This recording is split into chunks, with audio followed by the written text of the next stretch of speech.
할렐루야. 우리 작은 거인 추영아 집사님께서 다시 한번 지휘를 하셨네요. 다시 한번 옛날로 돌아간 것 같은 느낌이 듭니다. 너무나도 감사합니다. 오늘 제목은 제가 저니 투 베들레헴이라고 정하려다가 많이 참았습니다. 뭘 받고 영화 홍보하는 것이 아닌가. 그래서 순종의 여행이라고 하는 제목으로 바꾸어서 말씀을 전할까 합니다. 보통 기독교 영화 하면 우리에게는 고정관념들이 있습니다. 내 돈 내고 보기 아깝다. 그리고 내용이 뻔하다. 너무 진지하다 못해 지루하다. 이런 선입견들이 다 있죠. 그래서 기독교 영화를 만들어내는 족족 손해보고 망합니다. 그런데 미국에서는 계속해서 사명감을 가지고 이렇게 기독교 영화를 만들어내고 있어요. 많은 분들이 손해를 작정하고 스폰을 하고요. 그리고 많은 기독교인들이 사명감을 가지고 봅니다. 그리고 기독교 영화가 베스트셀러가 되기도 하고 그렇게 순위 안에 기록하기도 하죠. 그리고 재능을 기부하는 많은 분들이 또 있어서 일종 그들이 문화 선교다라고 하는 사명감 가지고 영화들을 계속해서 만들어내다 보니까 그 수준이 점점 더 깊어지고 올라가는 것을 보게 됩니다. 그렇다면 우리는 어떻게 해야 될까요? 우리는 만들어내지 않은 지 너무 오래됐거든요.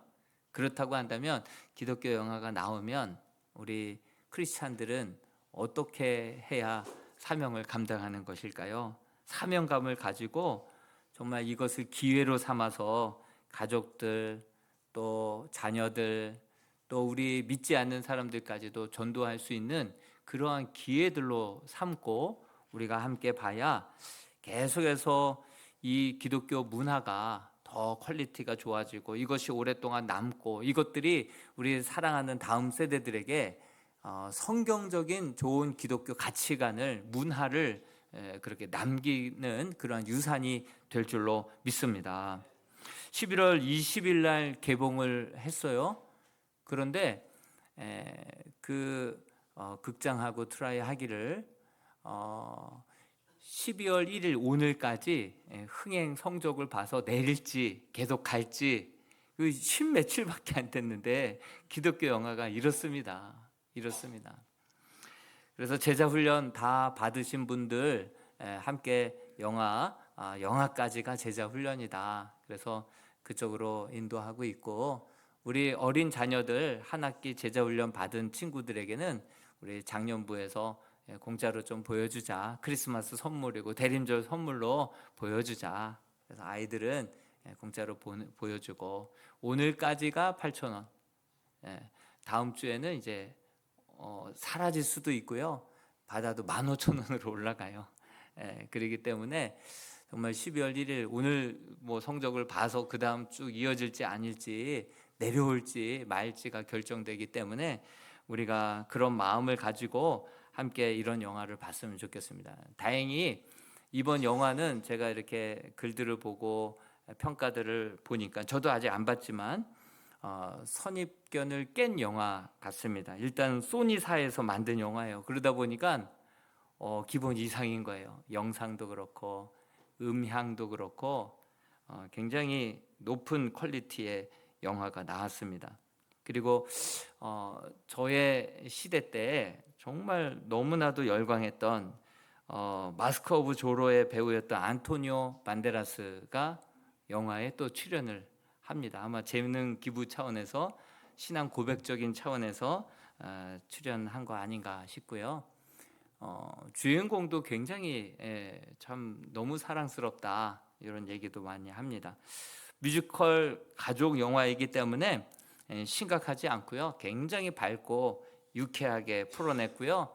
그러면서도 아주 수준 있게 풀어낸 감동과 교훈까지 책임지는 그러한 영화 같습니다. 온 가족이 보기에도 손색 없고요.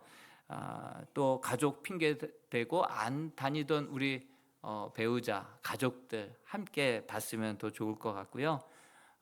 지인들, 전도하고 싶은 그런 사람들도 초대해서 함께 보면 더 뜻깊은 시간이 될 것 같습니다. 제가 한번 평을 봤어요. 들어가 봐서 기대 이상으로 좋았다.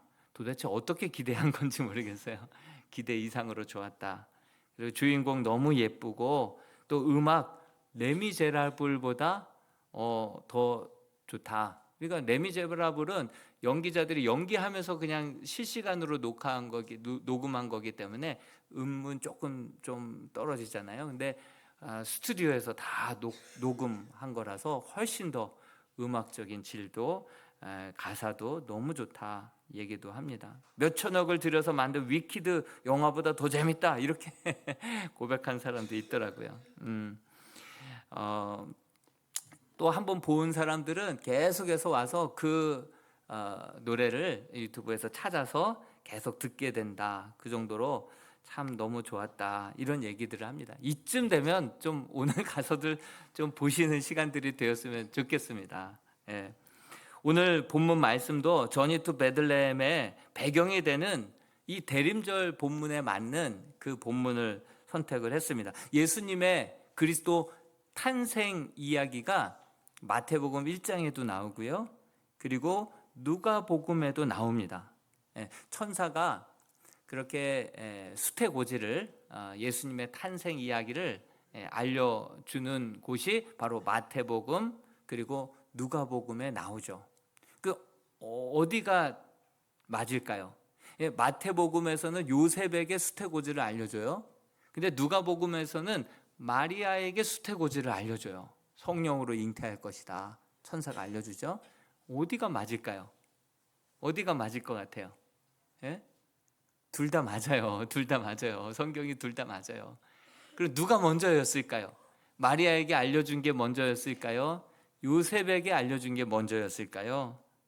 한번 제가 본문을 아주 더 탐독하면서 알아봤더니 마리아에게 천사가 나타나서 알려준 게 훨씬 이전이에요. 훨씬 이전. 누가복음에 보니까 마리아에게 먼저 수태고지를 합니다. 누가복음 1장에 천사 가브리엘이 갈릴리 나사렛에 있는 마리아에게 나타나서 성령으로 예수를 잉태하게 될 것이다 미리 알려줍니다. 그러면서 또 한 가지 소식을 곁들여서 이야기를 하는데요. 내 친족 엘리사벳 알지? 나이가 많아서 아이를 갖지 못했던 엘리사벳, 그 너희 친척 언니가 임신을 못한다고 알려진 이가 이미 임신한 지 6달이 되었는데 대저 하나님의 말씀은 능하지 못하심이 없다. 이렇게까지 천사가 이야기를 합니다. 이때 마리아가 주의 여종이오니 말씀대로 내게 이루어지이다. 처음에는 내가 처녀이고 아직 남자를 알지 못하는데 어찌 이런 일이 내게 있을 수 있습니까? 이렇게 완강하게 부인했다가 이런 설명을 듣고선 개역 한글에서는 계집종이오니 말씀하신 대로 내게 이루어지리이다 하고 순종을 하죠. 그리고 나서 바로 팩트 체크에 들어갑니다. 바로 일어나서 그 시로 빨리 산골로 달려가 친족 엘리사벳에게 문안하자. 실제로 말씀하신 대로 천사가 말씀하신 대로 아이를 너무 이제 나이가 지나서 갖지 못했던 언니라는 거 아는데 아직 임신했다는 소식은 못 들었는데 이미 천사가 임신했다는 거예요. 여호와의 말씀은 능하지 못함이 없다는 거예요. 그래서 막 달려가서 확인해 봤더니 벌써 6개월이 되어 있는 거예요. 6개월이 되어 있고 그리고 마리아가 와서 막 왁자지껄 시끄러운 소리를 들었지만 그 엘리사벳만 들은 것이 아니라 엘리사벳의 뱃속에 있는 6개월 된 아이도 5개월 되면 귀가 생기지 않습니까? 그래서 태교가 중요하다라고 얘기하지 않습니까? 근데 그 뱃속에 있는 아이도 마리아의 소리를 듣고선 거칠게 태동을 하는 거예요. 그것을 어미 엘리사벳이 딱 느끼고선 성령으로 그 아이가 잉태된 것도 아시고 42절에 보니까 여자 중에 내가 복이 있으며 내 태중의 아이도 복이 있도다. 그 안에 이제 임신하게 된 것을 이제 알고선 그 태중의 아이도 복이 있도다 얘기하면서 45절은 같이 한번 읽어볼까요? 누가복음 1장 45절이요. 시작. 주께서 하신 말씀이 반드시 이루어지리라고 믿은 그 여자에게 복이 있도다. 너도 이 사실을 믿고 그대로 순종하고 가다 보면 너에게도 복이 있어. 나에게도 그 복이 임해서 이렇게 아이를 못 갖는다고 했는데 내가 지금 6개월 됐잖아. 그 그대로 믿고 순종하는 여인에게 복이 있도다. 축복해 주죠. 그래서 너무나도 큰 확신을 가지고 기뻐하며 돌아오게 됩니다. 그러면서 2장에 가서는 마리아 찬가, 막 마리아가 이제 후로는 뭐 하나님께서 이처럼 비천한 나를 돌아보셨습니다. 보라 이제 후로는 만세에 나를 복이 있다 일컬으리라. 능하신 이가 큰 일을 행하게 하셨으니 그 이름이 거룩하십니다. 마리아의 찬가가 2장에 막 나오죠. 이렇게 마리아에게 알려졌습니다. 그렇다면 요셉에게는 언제 알려졌을까요? 요셉에게는 그 정혼한 마리아의 배가 불러오자 그때서야 깜짝 놀라서 이 요셉은 의로운 사람이라 가만히 끊고자 하여 그럴 때에 천사가 나타나서 말씀을 전해주죠. 이스라엘에게는 약혼이 있어요. 그리고 정혼이 있어요. 그리고 결혼이 있어요. 약혼보다 정혼이 더 강한 개념이고요. 정혼은 거의 결혼한 것과 진배 없습니다. 잠자리만 동거만 하지 않고 정혼하게 되면 거의 결혼한 것과 진배 없어서 정혼 기간에 신랑이 죽게 되잖아요. 비운으로 죽게 되잖아요. 그러면 과부가 되는 거예요. 그리고 그 1년 기간 동안에 이 신랑은 아버지와 함께 거처를 마련합니다. 그리고 신부는 전에도 영화 보셨듯이 그렇게 혼수를 정성껏 준비하죠. 그리고 신랑을 통하여서 집이 이제 거처가 마련이 됐다. 이제 결혼하자. 신랑 부모가 아버지가 그렇게 이제 때가 됐다 얘기하면 그때 이제 결혼식을 치르게 되죠. 그 1년 기간 동안 또한 동거하지 않는데 그 1년 기간은 왜 갔느냐? 바로 그 1년 안에 그 여자의 배가 불러오면 그러면 이제 신명기 22장의 율법과 같이 돌로 쳐 죽였어요. 그리고 요한복음 8장에 보면 간음하다가 현장에서 붙잡힌 여인이 또 돌로 맞아 죽을 위기에서 예수님이 구해줬잖아요. 그때 당시에도 여전히 율법이 현실이 되어서 그 율법을 그대로 지켰던 때죠. 그러니 요셉이 자기 마리아가 돌에 맞아 죽을 수밖에 없고 헤어질 수밖에 없고 이렇게 끝낼 수밖에 없는 상황이니 그는 의로운 사람이라 정말 이것을 드러내지 않고 가만히 끊고자 할 때 그때서야 비로소 천사가 나타나서 소식을 알려준 거죠. 여러분 의문이 생기지 않아요? 결혼한 사이인데 부부 사이에 비밀이 어디 있어요? 왜 마리아는 요셉에게 이것을 여차 2차 이렇게 됐다 왜 말하지 않았을까요? 사랑하지 않았던 것일까요? 아니면 부모가 억지로 짝을 정해줘서 마지못해 결혼하기 때문에 정도 없이 사랑도 없이 결혼해서 그런 것일까요? 이유가 뭘까요? 여러분 이 일부 예배에 오신 분들 가운데 아주 오랜 직인데 10년이 훨씬 넘은 아주 친한 친구가 있는데 그 친구에게 자꾸 전도를 하면 그 친구와 멀어질까 봐 그래서 말은 못하고 겉면도 한번 못하고 계속 기도만 하다가 지난주에 등록을 한 거예요. 친구가. 그러니까 두 분 다 우시는 거예요. 두 분 다 우시는 거예요. 왜 그동안 말 안 하셨냐? 그래요. 말하면 멀어지고 아예 더 반감 사서 안 나올까 봐 친구도 잃어버릴까 봐 말을 못하고 계속 기도만 한 거예요. 여러분 마리아가 딱 이런 심정인 줄로 압니다. 마리아가 내가 갑자기 이렇게 배가 불러오고 임신 소식을 전하게 되면 여러분 우리가 예수를 믿는다 하더라도 천지창조, 예수님의 부활, 이 예수님의 동정녀 탄생, 이거 못 믿는 사람 많아요. 아예 그냥 제껴놓고 안 믿는 사람도 많아요. 교사 중에도 부활절이 되면 그 주일날 결석하는 사람들이 많아요. 아이들한테 부활에 대해서 자기가 믿지 못하니까 말할 수도 없어서 부활절만 되면 결석해. 알고 봤더니 부활을 믿지 못하는 거예요. 예. 이 소식을 남편에게 전한들, 이게 남편이 이게 믿을 소식이에요? 잘못하면 오해만 되고 오히려 남편 잃어버릴 수 있고, 자기는 말 못합니다. 계집종년이 나에게는, 나는 주님의 말씀에 순종했지만 이거 설명 나는 못합니다. 괜히 핑계대는 것 같고 잘못 오해될 수 있고, 이러면 남편 잃어버리고 더 사랑해서 말 못하고 기도만 하는 거야. 하나님이 나에게 보여주셨던 것처럼 우리 남편에게도 알려주옵소서.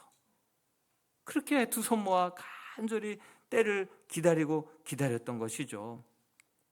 남편 잃어버리고 싶지 않아서, 그 사랑 떠나보내고 싶지 않아서 끝까지 하나님께, 저는 말 못합니다. 저는 순종했지만 그 남편에게만큼은 내가 차마 어떻게 설명할 방법이 없습니다. 하나님이 하나님의 방법으로 하나님의 때에 하나님께서 나에게 알려주셨던 것처럼 우리 남편에게도 보여주옵소서. 그렇게 기도했던 것이죠. 여러분, 우리들에게도 이런 믿음이 있기를 소망합니다. 하나님, 저희 남편에게도 보여주시고 우리 자녀에게도 좀 보여주옵소서. 내가 얘기하면 귀딱지가 생기고 귀에 못이 박혀서 더 반감을 사고 더 안 나올 것 같은데, 하나님, 그래서 내가 지금 기도만 합니다. 이 놀라운 구원의 계획을, 하나님의 살아계심을, 하나님이 우리를 향한 놀라운 계획과 섭리를 가지고 계신 이 놀라운 구원의 계획을 우리 사랑하는 남편에게도 우리 자녀에게도 하나님 외면치 말아주시고, 꼭 하나님 말씀하여 달라고, 보여달라고, 깨닫게 해달라고, 만나게 해달라고, 이런 간절한 마리아의 기도 가운데 정말 우리 이람교회 안에도 놀라운 가정 구원의 역사가 일어나게 되기를 간절히 소망합니다. 그렇습니다. 신앙이란 무엇입니까? 나를 믿어서는 안 된다는 것을 믿는 것. 나를 믿어서는 안 된다는 것을 믿는 것. 이것이 신앙의 시작입니다. 신앙의 출발입니다. 하나님 믿기 이전의 순서는 나를 믿어서는 안 된다는 걸, 이것을 믿는 것이 먼저 신앙의 첫 단추이고 처음 시작이죠. 먼저 내가 깨지는 거예요. 그리고 그제서야 진짜 믿을 만한 분은 하나님밖에 없다. 이렇게 믿는 것, 이것이 진짜 믿음의 여정이다라고 하는 사실이죠. 대부분 남자들 보면 어렸을 때 얼마나 유치한지 몰라요. 너 쟤보다 싸움 잘해? 주먹을 믿어요. 주먹을 믿어요. 너 나와. 이렇게 해서 막 주먹으로 결국은 우열을 가리죠. 좀 지나면 아주 자기 건강 믿고 많이 까붑니다. 그리고 더 잘하다 보면 이성을 믿어요. 이성. 그리고 더 잘하다 보면 경험만 믿어요. 근데 여러분, 이 좁은 식견으로 내가 경험한 것만 존재하고 경험한 것만 진짜입니까? 이 전 우주로 볼 때 인간의 이해, 이 머리는요, 너무나 먼지 하나도 안 되는 이 좁은 식견으로 어떻게 내가 이해해야 진짜 있습니까? 내가 경험해야 하나님이 있는 것입니까? 여러분, 우리는 이 세상에 내가 한 가지 박사면 다른 것에는 정말 다 문외한이다, 이 뜻이에요. 하나 알면 다른 건 모르는 게 우리 좁은 인생 아닙니까? 이런 것들이 깨지고 산산이 부서질 때에 비로소 나라는 존재는 연약한 존재이고 믿을 수 없는 존재이구나 라는 것을 깨달을 때 비로소 하나님을 신뢰하고 하나님을 바라보고 믿음의 여정이 시작되는 것이죠. 여자들은요, 조금 이쁘면요, 자기 미모를 엄청 자랑하고 믿고 자랑합니다. 각 나이대별로 조금씩 달라지죠. 그러다가 공부 좀 잘하면 또 굉장히 자기의 지식을 더 많이 의지하죠. 그러다가 돈이 좀 많으면 통장을 더 의지하고, 그러다 자식이 잘 되면 자식을 자랑하고 자식을 의지하고, 그러다가 나중에 나이가 들고 들어서 자식도 믿을 게 못 되구나, 건강도 믿을 게 못 되구나, 내 지식도 이게 믿을 게 못 되구나, 산산이 부서지고 부서져서야 비로소 우리의 신앙의 여정이 첫 발을 내딛게 되는 것을 보게 됩니다. 이런 말이 있죠. 40대가 되면 잘난 인물이든 못난 인물이든 외모가 평준화된다. 50대가 되면 그렇게 학벌 따지고 뭐 그 학사 뭐 나는 박사 뭐 이런 거 따지다가도 50대가 되면 지식이 평준화된다. 뭐 60대가 되면 막 산 올라가도 나는 뭐 거뜬해 막 이렇게 자랑하다가 60대 되면 건강에 이제 평준화되는 거예요. 70대가 되면 돈 많다고 3끼, 4끼, 5끼 먹는 거 아니잖아요. 재물이 평준화가 되는 거예요. 80대가 되면 죽음 앞에 모든 게 평등합니다. 성경에 말하고 있잖아요. 나는 믿을 게 못 된다라는 것을 80대고 90대고 죽을 때 돼서 깨닫는 것이 아니라 나는 믿을 게 의지할 게 못 된다라고 하는 것을 깨닫기 시작할 때 성경에 뭐라고 말합니까? 공고한 날이 이르기 전 나는 아무 낙이 없다고 할 해가 가깝기 이전에 너희 창조주 하나님을 기억하라. 이렇게 말씀하고 있습니다. 하루라도 빨리 나의 나됨을 알고 하나님의 하나님 되심을 알아서 내가 죽고 예수로 따라가는 삶을 살아가고 그 나를 통하여서 말씀하신 말씀을 따라서 순종의 여정을 시작할 때 우리는 나의 능력을 넘어선 이것은 내가 한 일 아니다. 그저 순종하고 나아갔더니 새로운 인생의 문이 열리고 내가 경험하지도 못할 세상이 열려서 이 모든 일들은 하나님이 하셨습니다. 이런 고백이 나오게 될 줄로 믿습니다. 베드로 보십시오. 다른 사람들은 다 주님을 떠나도 나는 나는 그렇지 않을 사람입니다. 이렇게 호언장담했다가 닭이 2번 울기도 전에 3번 주님을 부인하고 주님과 눈이 마주쳤을 때 그 면목 없어서 밖에 나아가 통곡했던 사람이 베드로 아닙니까? 사사기 말씀 보십시오. 하나님께서 분명히 가나안 7 족속을 내어 쫓으라고 했어요. 말씀을 모르는 거 아닙니다.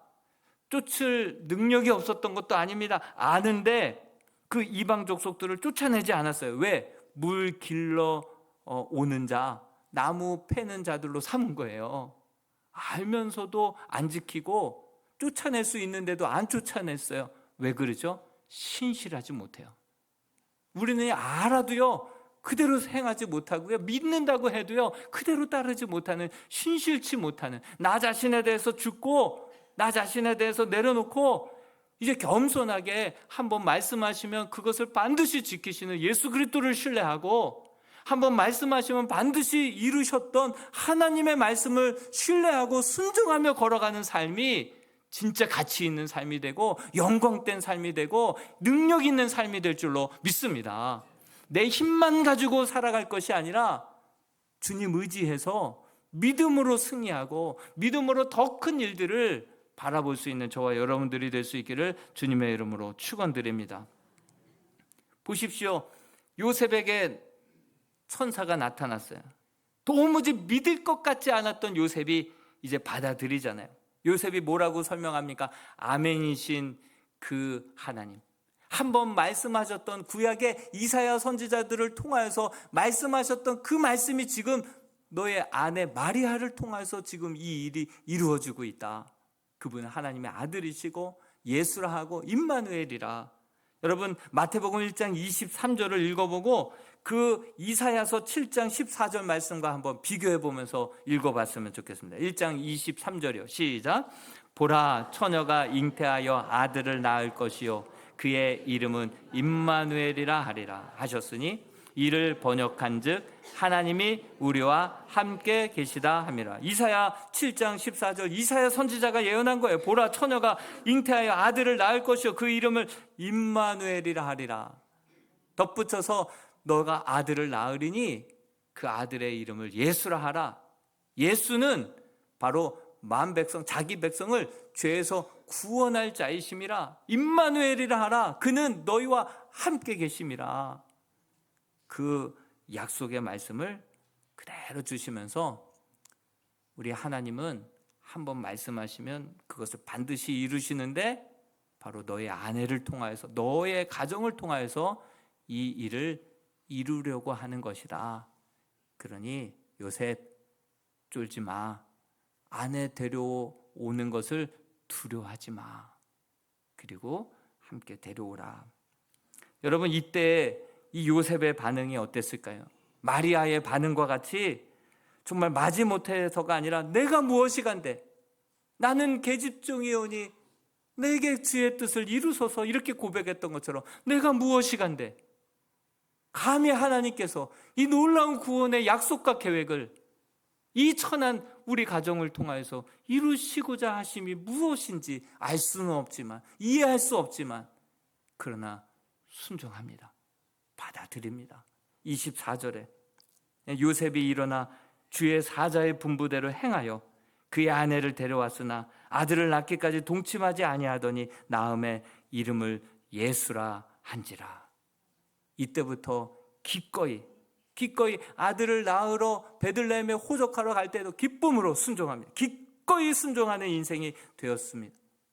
여러분, 전에 고 구봉서 장로님 이야기 기억하시는 분들 계실 거예요. 장로님이 세례 교육을 받고 있었을 때였어요.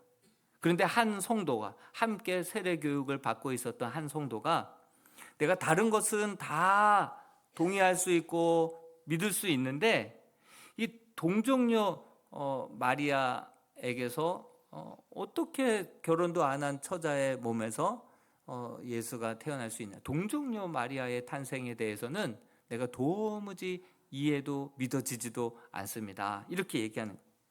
그래서 그 세례 교육을 진행하시는 목사님이 친절하게 그것을 다 풀어서 설명을 해줬어요. 여전히 못 믿겠다는 거예요. 여전히 못 믿겠다는 거예요. 근데 이것을 가만히 참고 지켜보던 그때 당시 구봉서 성도였겠죠. 그분이 코미디를 하셨어요. 일어나서 뭐라고 말씀하셨냐면, 야 임마 답답하네. 지 남편이 요셉도 마리아를 믿는다고 하는데 네가 뭔데 못 믿는다고 하는 거야. 제일 믿기 어려운 사람이 바로 지 남편 요셉도 믿는데 네가 뭔데 안 믿는다 못 믿는다 이러고 있냐고. 그 말에 웃음이 뻥 터지면서 그러네, 그러면서 믿고 세례를 받았다라고 하는 이야기가 전해 옵니다. 여러분, 믿음이란 무엇입니까? 결국 내 자신을 믿지 않고 정말 한번 아멘이신 하나님, 말씀하시면 말씀하신 그대로 이루시는 하나님, 그 하나님께서 우리에게 주신 말씀, 그 말씀하신 대로 그대로 성취하시는 그 하나님, 그 하나님을 신뢰하는 마음으로 순종의 여정을 떠나는 것, 이것이 바로 믿음의 출발이고 믿음의 여정인 줄로 믿습니다. 이런 마리아와 요셉의 순종을 통하여서 이 땅에 예수 그리스도가 오셨고, 그분을 통하여서 만 백성이, 저와 여러분들까지도 구원받는 놀라운 은혜가, 구원의 문이 열리게 된 줄로 믿습니다. 앞으로 저와 여러분들을 통하여서, 이러한 믿음의 신뢰와 순종을 통하여서, 저와 여러분들을 통하여서 여러분들의 가정과 여러분들이 아는 지인과 그 자녀들이 정말 구원받고 주께로 돌아오는 그런 놀라운 일에 저와 여러분들이 구원의 통로로, 축복의 통로로 쓰임받게 되시기를 주님의 이름으로 축원드립니다. 우리 같이 한번 이 찬양 불러봤으면 좋겠습니다. 하나님의 부르심에는 결코 실수가 없고 후회가